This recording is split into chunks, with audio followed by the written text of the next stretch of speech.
Hello, everyone, and welcome to the video covering Chapter 7 of our text. Like all other videos, again, remember this is a supplement, and you need to make sure to go back and read the text in its entirety to get all of the information you need for your quizzes and discussion board. But I want to focus our attention on a couple key ideas that pop up that are really important for you to latch on to. Primarily, we're going to be talking about the three big social movements of the time. That would be the Charity Organization Society, the Settlement House movement, and child saving. I'm also going to be talking about some of the key players that are in play, and also going to be talking about some key ideas. So one of those key ideas I want to start with is talking about social Darwinism. You're going to see this pop up in your text alongside the Charity Organization Society. And although I don't make a habit of going through and reading a lot of stuff from the text, there are some really key ideas within social Darwinism I want you to latch onto. So I am actually going to do a quick reading from page 209 in your text, just so that everyone is kind of on the same page about social Darwinism. Throughout the 1800s, some social reformers argued that poverty was caused not by personal deviance, but by social and economic structures arising from industrialization. However, conservatism and work morality continue to have a greater impact than did social reform on employment practices and social welfare. New scientific knowledge about genetics and psychology provided quote unquote proofs that indeed the causes of deviance, including poverty, lay in the individual. Social Darwinism taught that white Anglo-Saxons, preferably Protestants from Northern Europe, were genetically better than people of other ethnicities. Moreover, a better world could be created by containing people afflicted with problems such as poverty, non-whiteness, or mental, emotional, or physical disabilities. Nature should be allowed to take its course in ridding society of such defective people and to help them was against God's law. Therefore, science and religion joined in legitimizing institutionalization, inadequate poor relief, taking children from families, in the case of people of color, even murder. Herbert Spencer, an English philosopher with great influence in America between 1870 and 1890, became the spokesman for social Darwinism, saying, "If they are not sufficiently competent to live, they die, and it is best that they should die. The whole effort of nature is to get rid of such, to clear the world of them, and make room for better." So this is really interesting to think about and to read. This idea of social Darwinism is a really important concept in the late 1800s that's influencing a lot of the political support and how social reform as a whole is being affected, because now individuals have come through and said that there is science to back the ideas that they've already kind of held internally, and so science is validating individuals who are in power and their ability to oppress others. So it just kind of gives them an extra tool of oppression. So this is really important to think about. And for a moment, I want you to think too about this timing. We're talking about the late 1800s, and we're talking about individuals saying that it is against God's law to help individuals, and that nature should be allowed to run its course and to basically purify society and purify classes and purify race. And it's not very many decades later that we're in the midst of World War II, or we're under Hitler's reign, and there is this purification process that he is going through. And you stop to think about how crazy it must be that someone is able to unify a country under this idea. And we weren't that far behind, honestly. We maybe weren't actively promoting genocide of individuals quite as openly, but the idea and the possibilities were there, right? We're talking about purification. We're talking about letting those who are suffering to suffer, okay? Or by murdering them and taking them out of their misery. So some really strong ideas here. Another piece from the book that I thought was really important regarding social Darwinism is the last paragraph of page 209. It says that helping the poor or deviant went against the efficient operation of the invisible hand of the market. Not only were the poor to blame, so were those who helped them. This guilt by association works against the social work profession even today. So although there is not this same idea of social Darwinism that's quite as open, right? The roots of these ideas have trickled down through generations. And so social workers still, again, become kind of guilty by association at times. Some aspects of society look at social work as angels and saviors, and other portions of society look at social work as promoting deviance and promoting laziness. So, and you've heard these before, I'm sure, from family members, from media. If you look and you dig down a little bit, you're going to see these same ideas popping up in modern times as well. They're just a little bit more muted and subtle. Okay, so alongside social Darwinism, you see this emergence of the charity organization society. And initially, this sounds really, really great, and it eventually does lead to some really good things. But the Charity Organization Society is basically multiple charities coming together under kind of one banner. Um, and while it sounds like that could be like an efficient delivery of services, what it was really doing was ensuring that that individuals were not bouncing from charity to charity to charity to charity to sustain, and that individuals would be receiving smaller, what they would market as more efficient services, I suppose. And so it really kind of almost removed some of the potential charity that individuals who are in need could receive, but it also formalized the process as well. So one of the big things that did come out of the Charity Organization Society is that there were individuals who came about that essentially kind of set the tone for caseworkers and case management. Now, initially, what they were looking at was to make sure that there was not fraud, and they would go and they would investigate families, and they would make a determination as to whether or not they were that they should receive services. So it wasn't quite as altruistic as what it may sound like it should, but it's starting to set the tone for that individual case management. Eventually, there was this idea that that poverty was not just caused by personal deviance, but there were larger pieces in place, right? Some social and economic things that are outside of individuals' grasp, and outside of individuals' control, that were also affecting their situation. And so it also sets the tone for this person and environment approach that that social work still has in its kind of core system of operations today. So it's starting to set the tone here for the social work profession as well. Some interesting things that you're also going to see if you're going through and reading the text. You're also going to see that out of the charity organization, you see the development of United Funds and the Family Service Association. So you're going to start to see names pop up around this time as well that are also still in our social kind of welfare circles today as well.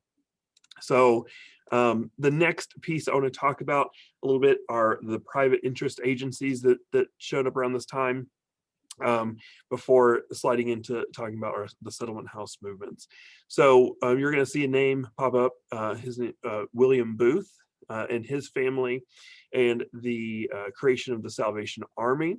So at this time, you're seeing private organizations also responding to social need. Okay, there is the private and the public sector, just as there is today, and so you're seeing a larger movement on the private side as well to address social needs across the country.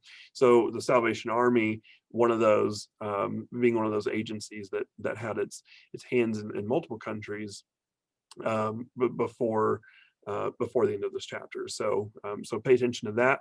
You also see the Volunteers of America pop up. We have a Volunteers of America here in Evansville today. We have a Salvation Army here in Evansville today. So you're seeing the roots of these agencies start to start to get hold in this chapter as well.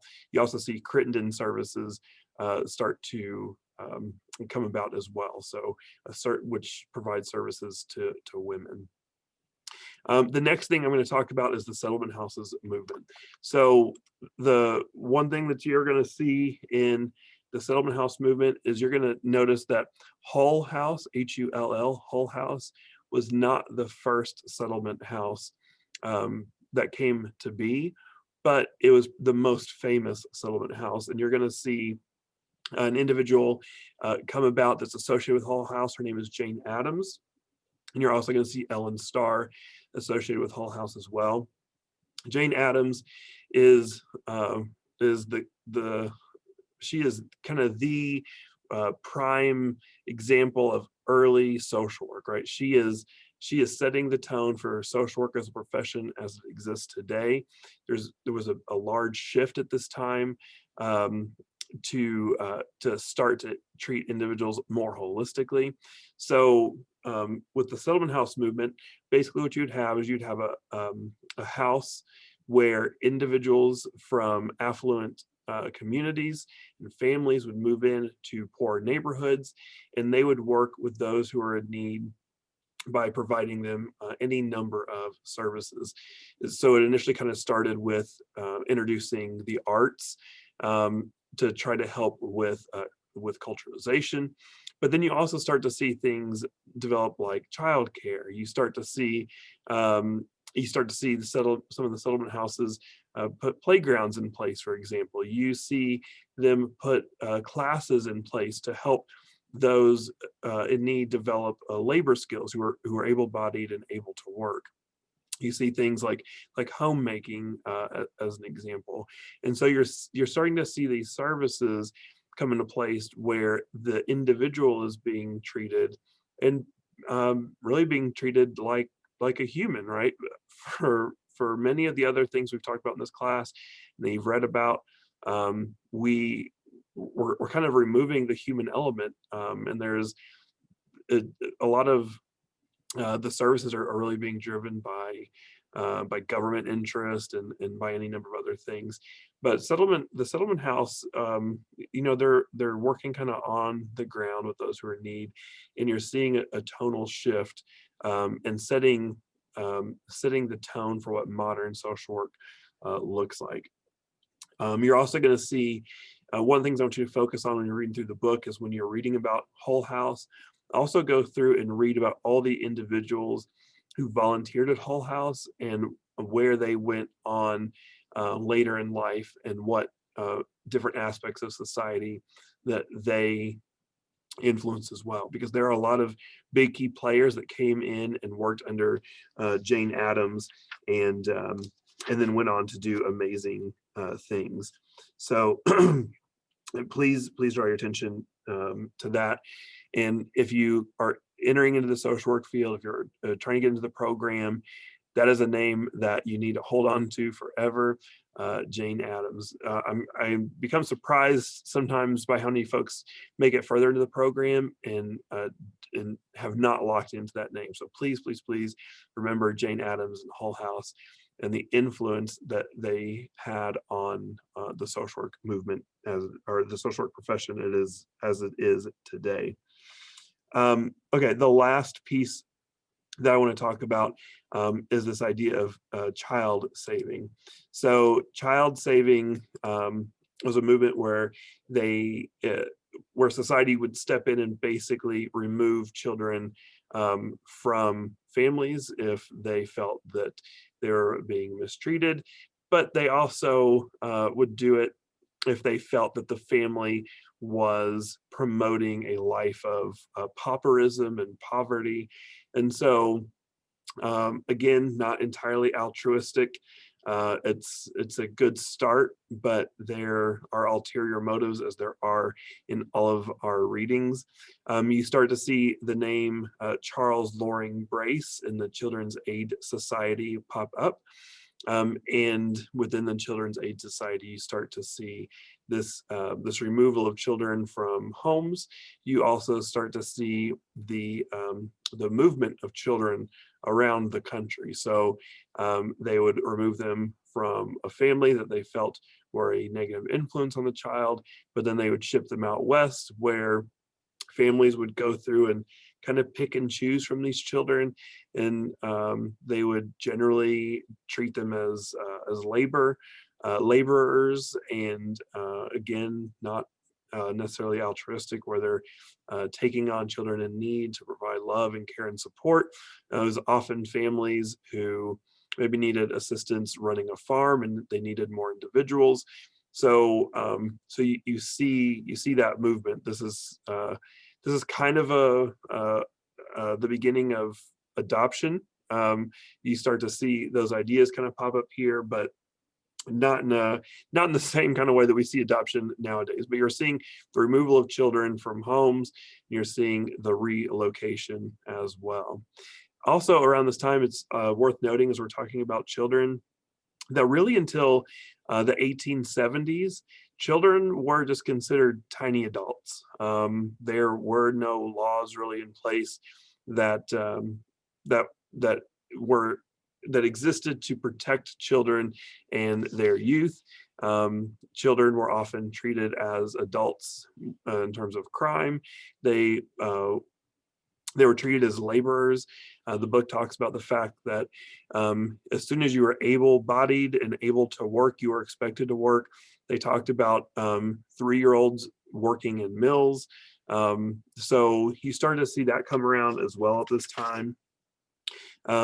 You start to, but you also start to see a shift in understanding that children should be treated more as children, and part of that came through as a result of industrialization. Again, not altruistic in nature. Industrialization came about, started to remove the need for as many laborers, and so there was a push to get kids out of the workforce because they were taking jobs from adult men who needed the money, and so children were pushed out. And so you see a whole different slew of policies and things pop up that start to address children more as children. One of the things that you also see around this time is you see the first case brought forth to the courts of child abuse and neglect in 1875. What is really interesting here, though, is that there was no law previously in place that addressed child abuse and neglect.